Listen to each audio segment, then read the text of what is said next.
Hello everybody, I welcome you all for today's session. Now in this session we will continue the evidences to prove the DNA as a genetic material.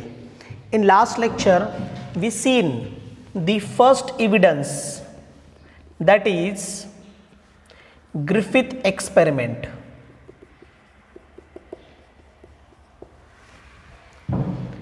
Which is also called as the transformation experiment. In that experiment, Griffith was used the two components or the two organisms. From that, one is the infectious agent, pneumonic infectious agent, that is Streptococcus pneumoniae or the Diplococcus pneumoniae. We also called it pneumococcus. लिहून घ्या, pneumococcus. Then the another organism he used, that is mice. Okay, because the bacteria or infectious agent he used in this experiment, that infectious agent is responsible for infection in mammals. Okay, so from mammals in this experiment Griffith used the mice. Okay, so this experiment was of hardly 4 stages. In first stage he inserted the S strain into the mice. Mice die because of infection by S strain. Hence S strain is a virulent or pathogenic. Then in second stage he injected R strain into the mice. Mice was survive. Why? Rough strain do not having the polysaccharide coating, hence it is not infectious and it not form the disease in the mice, hence mice survive. In the next stage, that is third stage, in that stage he killed the S strain. Okay, S type bacteria he killed, that is HKS, and injected into the mice. Then there will be shocking result, that is the mice is survive. Why? Because the smooth organism which is killed, it is inactive and hence it was not responsible for infection in the mice. But fourth stage, which is the last stage, in that he used R. By the injection of the R, the mice was survived, and again HKS, because of that also mice was survived. He mixes both R and HKS and then he seen the result. At this time the report is shocking, that is mice has been died. Why? The question is why? So this is actually conclusion of the Griffith.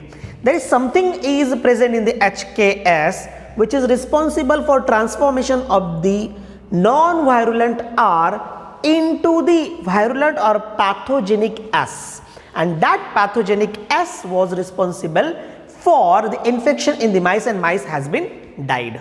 So this is called as a transforming principle or the transformation principle. Okay, so this was the Griffith experiment. In next another experiment, it is proved that DNA is genetic material, but something Griffith not cleared. What is that something? He was not clear. Hence Avery et al. Was used that HKS. Same experiment they was done, but in that experiment they separated that all biomolecules or that all component which was present in the Griffith experiment, that is as a something म्हणून जे काही present होतं ते काय केलं, मग या ठिकाणी सेपरेट केलेत कुणी, ॲव्हरी मॅकलॉड अँड मॅककार्टी यांनी 1944 मध्ये, म्हणजे जवळपास 16 वर्षानंतर. And during that experiment they seen or they uses that strains, that is R and S or the R. From HKS they separate RNA, protein and RNA, sorry DNA. They uses the RNA and mixes RNA with the R. There is no change. Mixes protein with R, there is no change, but mixes the mixes DNA with the R. Then at that time what happened? Because of presence of DNA, R transformed into the S. that is change. So because of DNA only, his DNA is a genetic material. It is proved. It is proved. For the purpose of confirmation, confirmation साठी काय केलं, जसं protein आणि RNA घेतलं होतं त्यामध्ये सुद्धा कन्फर्मेशनसाठी proteases आणि आरएनएजेस हे एन्झाईम्स वापरले ज्यांना ब्रेक करतं. आणि एन्झाईम्स वापरल्यानंतर काय चेंजेस होतात ते पाहिलं. ऑलरेडी नो चेंज होतं, त्याच्यामध्ये काही इफेक्ट नव्हता. पण इथं डीएनए असल्या कारणानं आरचं कन्व्हर्जन एस मध्ये होतं. त्यांनी काय केलं, फर्दर कन्फर्मेशन पर्पजेससाठी डीएनए प्लस आर प्लस याबरोबर या डीएनएला ब्रेक करणारा एन्झाईम त्यांनी वापरला. They uses the enzyme which break the DNA, that is DNase. Okay, now this DNA broken or they hydrolyse the DNA. हे डीएनएज एन्झाईम काय करतोय, डीएनएला ब्रेक करतोय, म्हणजेच डीएनएला इनॅक्टिव्ह बनवतोय. In that case the result will be no change. ह्या केसमध्ये काय झालं, रिझल्ट नो चेंजचा होता. म्हणजे R not convert to the S, not transform to the S. Now this is a confirmatory experiment. हे कन्फर्मेटरी होतं, म्हणजे कन्फर्म करण्यासाठी की खरंच डीएनए हा जेनेटिक मटेरियल आहे का. अदर एखादा मटेरियल असेल तर मग तो रिस्पॉन्सिबल असेल ट्रान्सफॉर्म करण्यासाठी. ठीक आहे, मग या केसमध्ये हे प्रूफ करण्यात आलं की DNA is a genetic material. पण तरीही कन्फर्मेशन पर्पजेससाठी लास्ट एक्सपेरिमेंट झालं होतं. लास्ट एक्सपेरिमेंट म्हणजे याच्यामध्ये आपण सेकंड एक्सपेरिमेंट बघितलं, तो कोणता होता, that is an Avery et al experiment. Okay, and the last experiment which is that last experiment, that is experiment on the bacteriophage. It is a evidence experiment on the bacteriophage and it was done by Hershey and Chase, both scientists. That is we called experiment on bacteriophage.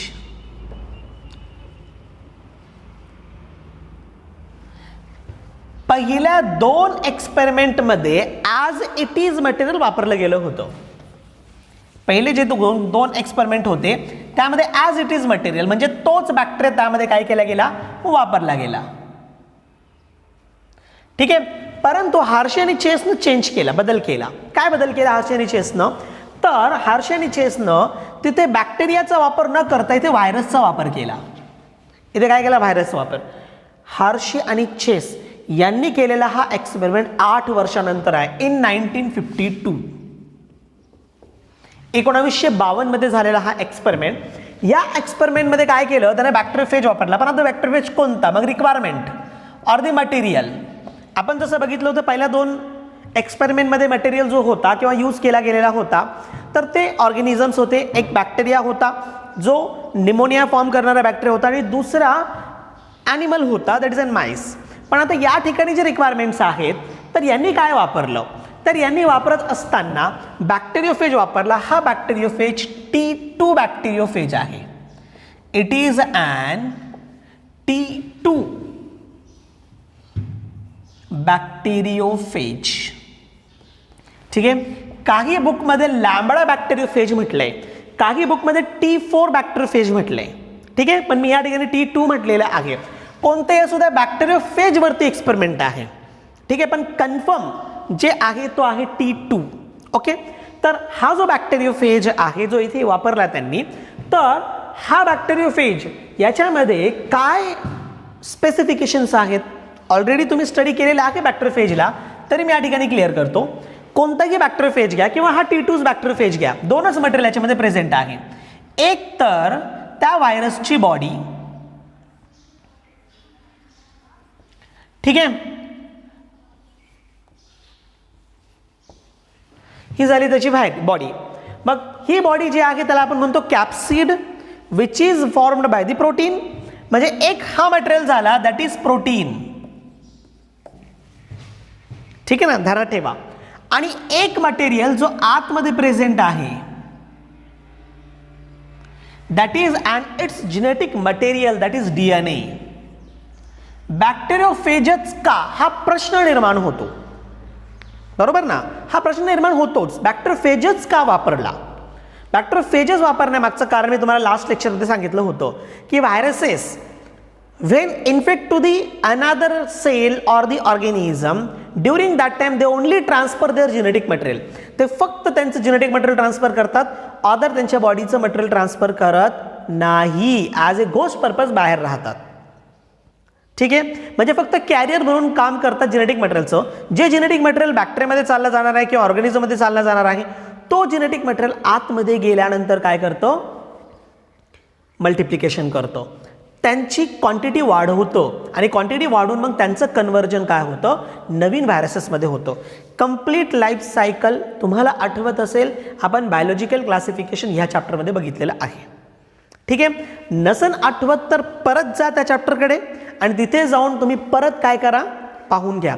हे तुमच्यासाठी homework आहे, लिहून पण घ्या. This is homework for you. Life cycle of bacteriophage, lytic life cycle, लायटिक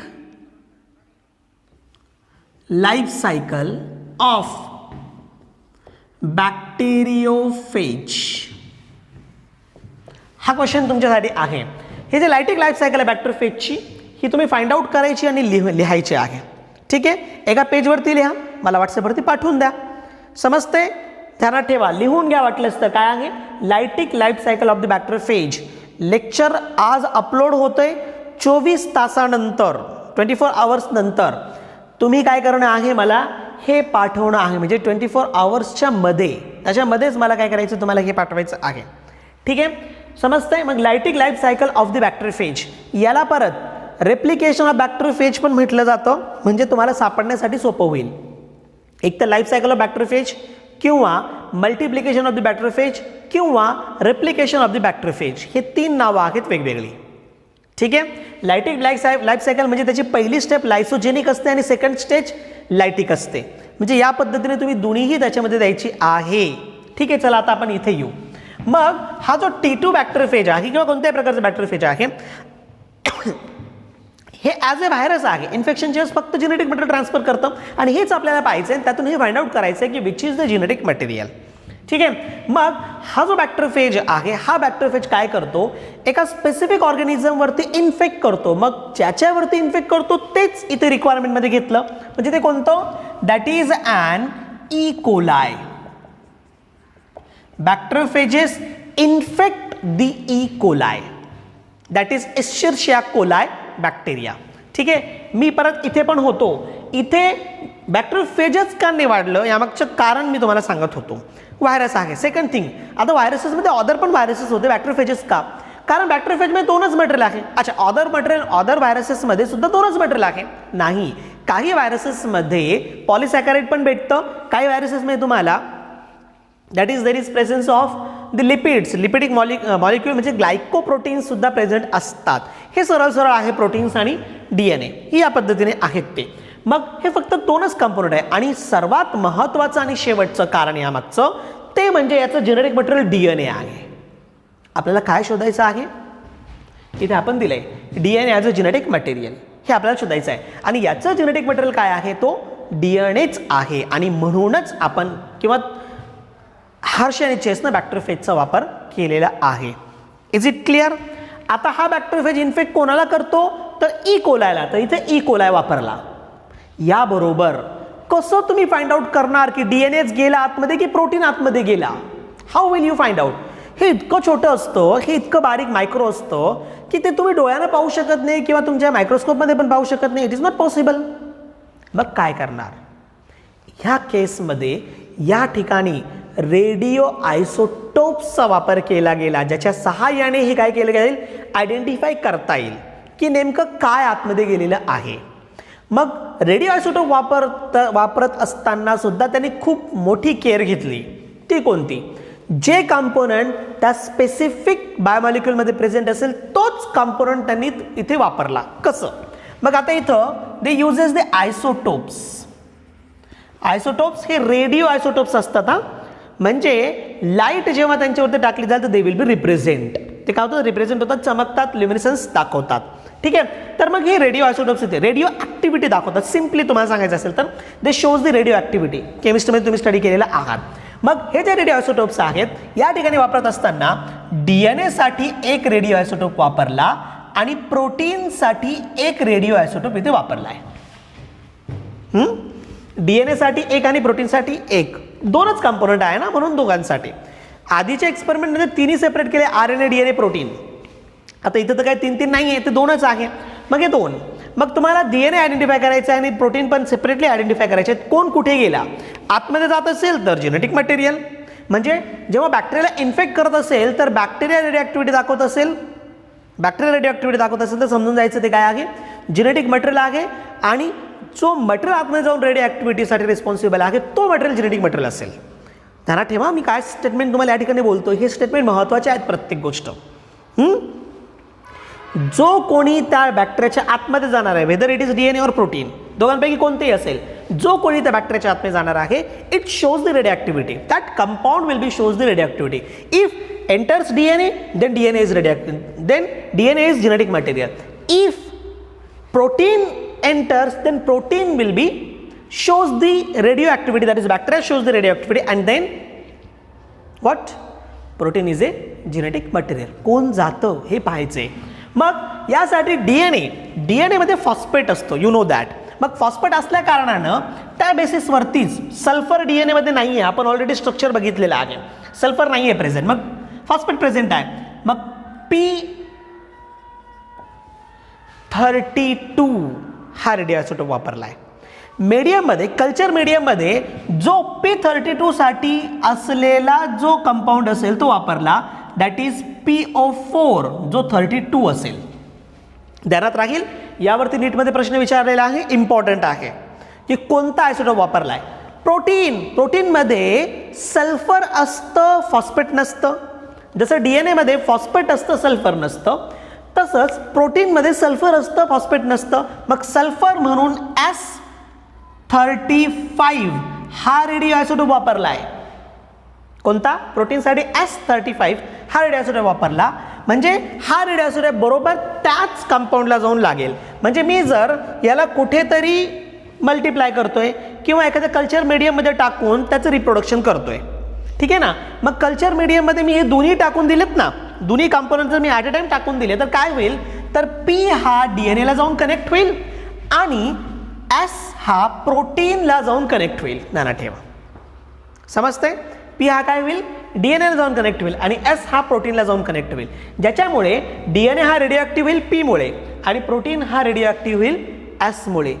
बारीक बारीक गोष्टी मी तर क्लिअर करतो, तुम्हाला समजून घेणं गरजेचं आहे. मग कल्चर मीडियामध्ये S साठी कोणता कंपाऊंड आहे, तर SO4 हा आहे आणि SO4 हा कोणता असेल, 35 हा कंपाऊंड त्यांनी कल्चर मीडियामध्ये मिक्स केला आहे. हे दोन्ही कंपाऊंड मी तुम्हाला दिलेत ना, both are in culture media. कशामध्ये आहे, कल्चर मीडिया. तुम्हाला कल्चर मीडिया चांगल्यापैकी माहीत आहे, आपण ऑलरेडी हे पाहिलेलं आहे एनहान्समेंट इन फूड प्रोडक्शनमध्ये. कल्चर मीडिया, एखाद्या ऑर्गॅनिझमचं मल्टिप्लिकेशन तुम्हाला करायचं असेल तर त्याच्यासाठी न्यूट्रिशियस असलेलं मटेरियल त्याला प्रोव्हाइड करा, म्हणजे कल्चर मीडिया. आणि आर्टिफिशियली आपल्याला जर मल्टिप्लाय करायचं असेल तर हेच करावं लागेल, ठीक आहे. तिकडे इन व्हिवो एक्सपेरिमेंट झालं होतं ग्रिफिथचं, पण तिथून पुढचे दोन्ही एक्सपेरिमेंट, ॲव्हरी एटॉलचं आणि हार्शीचेसचं, दोघांचे एक्सपेरिमेंट इन विट्रो आहे.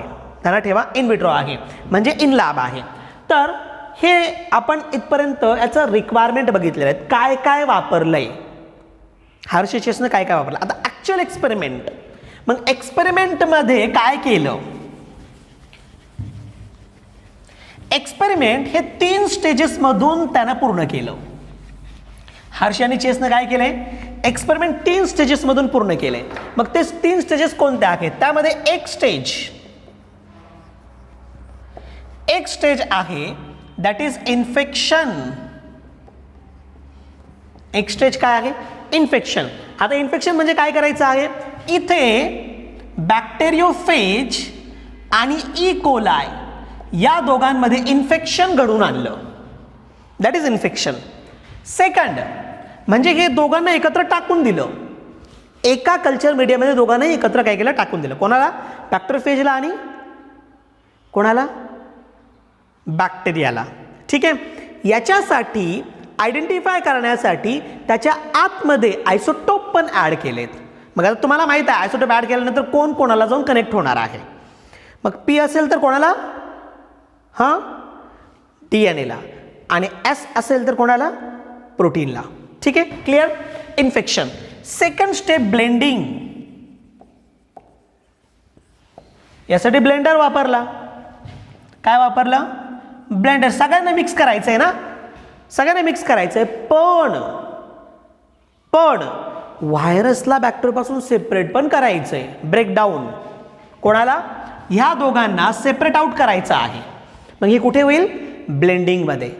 ठीक आहे, इन्फेक्शन झालं, व्हायरस आणि बॅक्टेरिया सेपरेट झाले आफ्टर इन्फेक्शन. म्हणजे व्हायरसनं काय केलं, त्याच्या आतमध्ये असलेलं मटेरियल त्या इन्फेक्शनमुळे बॅक्टेरियामध्ये टाकून दिलं. आता सेपरेट झालेत. पण त्याचबरोबर मिक्सिंग करत असताना DNA ला P अटॅच झालेला आहे आणि प्रोटीनला S अटॅच झालेला आहे. ठीक आहे, बघा त्याच्यातून कळेल तुम्हाला एक गोष्ट माहिती आहे, एक स्टेटमेंट मी तुम्हाला सांगितलेलं आहे. When viruses infect to the cell, what happen during that time, protein outside and genetic material inside. Protein मी का आउटसाइड म्हणतो, कारण बॉडीच प्रोटीनची बनलेली आहे ना, बॉडी बाहेर असते आणि DNA म्हणजे जेनेटिक मटेरियल तो आतमध्ये टाकतो. ठीक आहे, आता हेच ध्यानात ठेवायचं की ह्या एक्सपेरिमेंटमध्ये नेक्स्ट स्टेप नंतर जो कंपोनंट म्हणजे जर P असेल आणि त्या पार्टमध्ये जर तुम्हाला बॅक्टेरिया रेडिओ दाखवत असेल तर समजून जायचं की DNA आतमध्ये गेलेला आहे.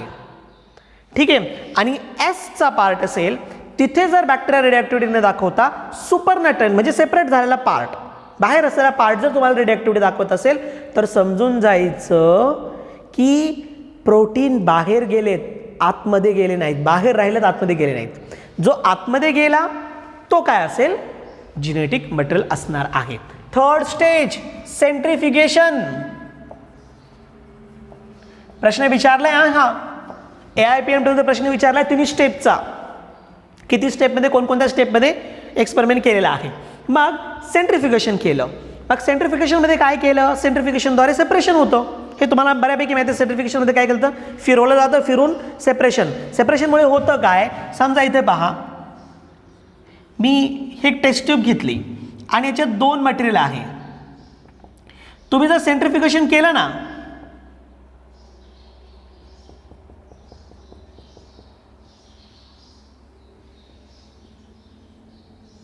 तुम्हाला क्लिअर होत असेल. मी राऊंड एक मटेरियल काढलंय आणि डॅश एक काढलंय, ते अंडरस्टँडिंग पर्पजसाठी आहे. सेंट्रीफ्युगेशन नंतर काय होईल पहा, जर याच्यामध्ये हे जे राऊंड आहे त्याची डेन्सिटी जास्त असेल आणि मी जे डॅश केले त्याची डेन्सिटी कमी असेल तर काय होईल, फिरवल्या कारणानं ज्याची डेन्सिटी जास्त असते ते खाली जाईल आणि ज्याची डेन्सिटी कमी असते ते वरती राहतील. जो वरतीला पार्ट आहे त्याला आपण सुपरनटंट म्हणतो. मग काय झालं, डॅश यांची डेन्सिटी कमी होती म्हणून हे वरती राहिलेत. ठीक आहे, आणि पहा हे राऊंड खाली गेलेत. 2 पार्ट झाले ना. मग हा वरतीला पार्ट याला आपण म्हणतो सुपरनटंट. याला काय म्हणतो आपण, सुपरनटंट. ठीक आहे, तुम्हाला दिसत असेल मी काय लिहिलंय ते, सुपरनटंट. ठीक आहे, नसन दिसत तर लिहून घ्या, सुपर, SUPERNENT.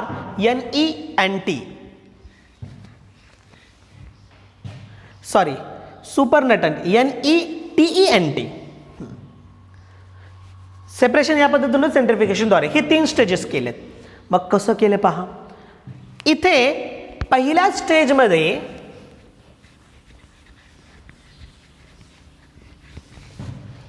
फर्स्ट स्टेजमध्ये इन्फेक्शन घडून आणलं. हा तुमचा बॅक्टेरिया म्हणजे ई कोलाय आणि हा तुमचा व्हायरस. ठीक आहे, इकडे वापरलाय P32 आणि इकडे वापरलाय S35. पुस्तकात देताना दोन्ही एकत्र केलेत पण मी सेपरेट करतोय हा तुम्हाला समजण्यासाठी. इकडे S35 वापरला, इकडे P32 वापरला. तुम्हाला कळलं असेल, ध्यानात येत असेल, P हा याच्यातून फक्त DNA ला कनेक्ट होईल आणि S हा फक्त कोणाला मिळतं, प्रोटीनला कनेक्ट होईल. ठीक आहे, आणि आता हे एंटर झाले आतमध्ये ब्लेंडिंग. ब्लेंडिंगच्या कंडिशनमध्ये काय होणार आहे? नेक्स्ट स्टेप,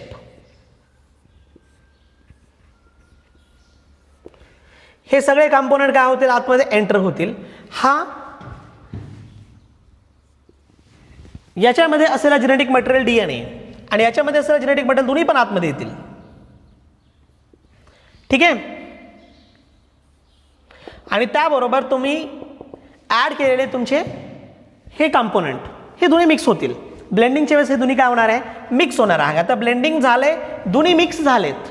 ठीक आहे, हे ब्लेंडिंग. लास्ट स्टेपमध्ये काय होईल? लास्ट स्टेपमध्ये तुम्हाला इथे आतमध्ये तुमचे नवीन बॅक्टेरियोफेज तयार झाले दिसतील.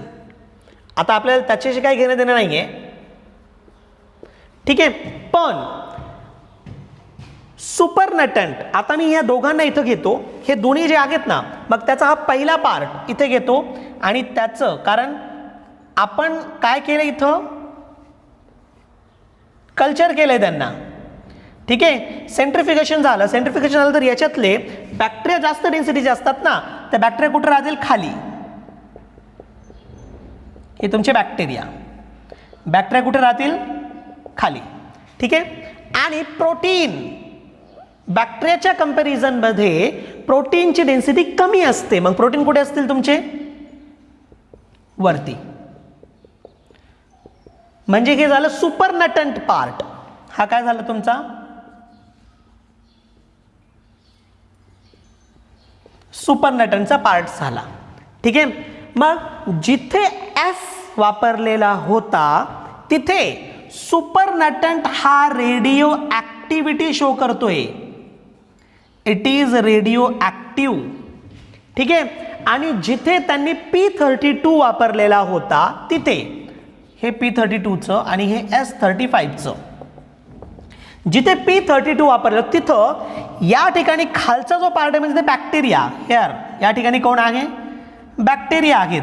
तर हे बॅक्टेरिया रेडिओ ऍक्टिव्ह आहेत, म्हणजे दे शोज द रेडिओ ऍक्टिव्हिटी. आता तुम्हाला क्लिअर झालं असेल, प्रोटीन बाहेर राहतात, डीएनए आत जातात. बरोबर. इथे डीएनए P32 वापरलेला आहे ना, म्हणजे डीएनए ही रेडिओ ऍक्टिव्ह आहे. डीएनए बॅक्टेरियाच्या आतमध्ये गेले म्हणून बॅक्टेरिया रेडिओ ऍक्टिव्हिटी शो करतोय. आपण बॅक्टेरियाला रेडिओ ऍक्टिव्ह बनवलेला नाहीये, तुम्हाला चांगलं माहित आहे. चांगलं जाणार आहे. आपण याच्या आधी फक्त कोणासाठी वापरलेले आहेत? हे P आणि S बॅक्टेरियोफेजसाठी वापरलेले, बॅक्टेरियासाठी वापरलेलं नाहीये.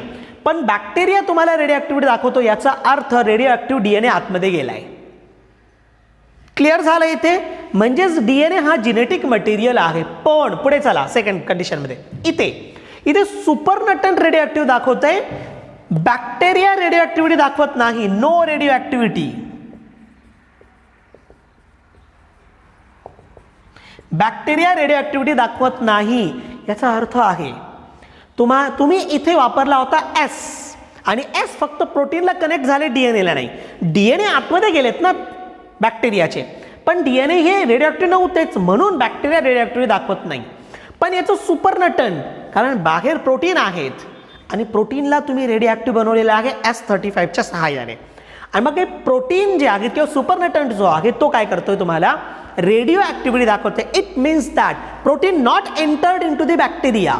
प्रोटीन आतमध्ये बॅक्टेरियामध्ये गेलेला नाही. Hence protein is not a genetic material, DNA is genetic material. It is proved. काय प्रूव्ह झालं?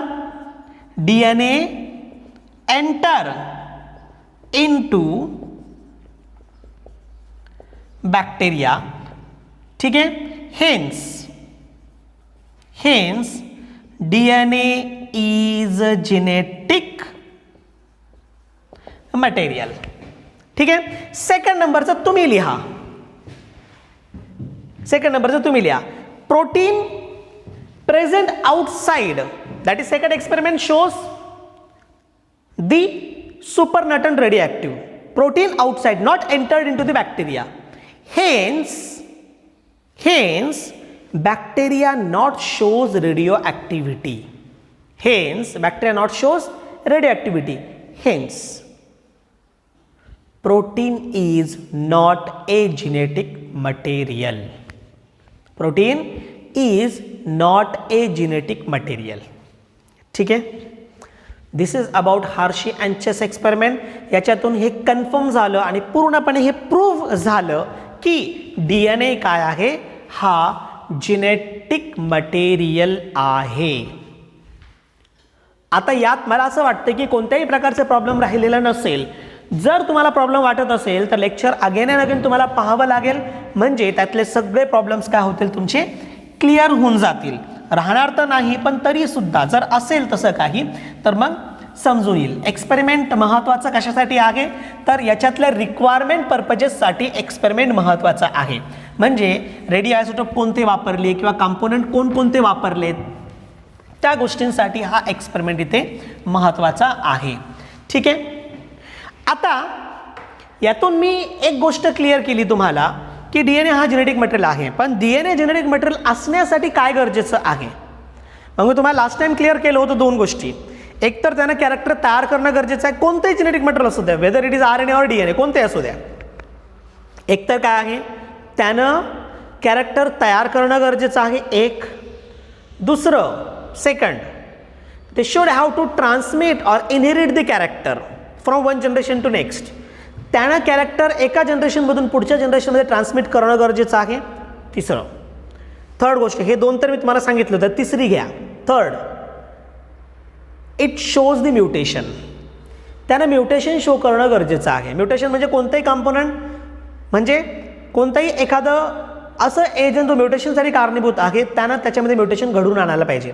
म्युटेशन काय असतो, सडन इनहेरिटेबल चेंज. ध्यानात राहील, सडन इनहेरिटेबल चेंज. काय असं इनहेरिटेबल चेंज, म्हणजे एखादा व्यक्ती किंवा एखादा ऑर्गॅनिझम एक स्पेसिफिक कॅरेक्टर दाखवतोय. असं समजा की बॉडी कॅरेक्टर ब्लॅक आहे, बॉडी कलर ब्लॅक आहे, ठीक आहे, पण नेक्स्ट जनरेशनमध्ये लगेच कॅरेक्टर बदललाय, चेंज झाला, म्हणजे व्हाईट झाला किंवा अदर ब्राऊन व्हॉट एव्हर काय असेल ते कॅरेक्टर झालं. इट मीन्स दॅट तो कॅरेक्टर कन्सिस्ट करणारा जो जीन आहे, DNA आहे, म्हणजे DNA मध्ये जीन असतो, तर त्या जीनमध्ये म्युटेशन झालं म्हणून कॅरेक्टर आता त्या कलरचा येत नाही. म्हणजे त्याचं एक्सप्रेशन बदलला की सगळं तुम्हाला कळेल. आपण जसं जसं पुढे जाणार तुम्हाला क्लिअर होईल. एक्सप्रेशन काय असतं, एक्सप्रेशन मी तुम्हाला तसं सांगितलेलं आहे की जीन हा बाय एक्सप्रेशन प्रोटीन तयार करतो.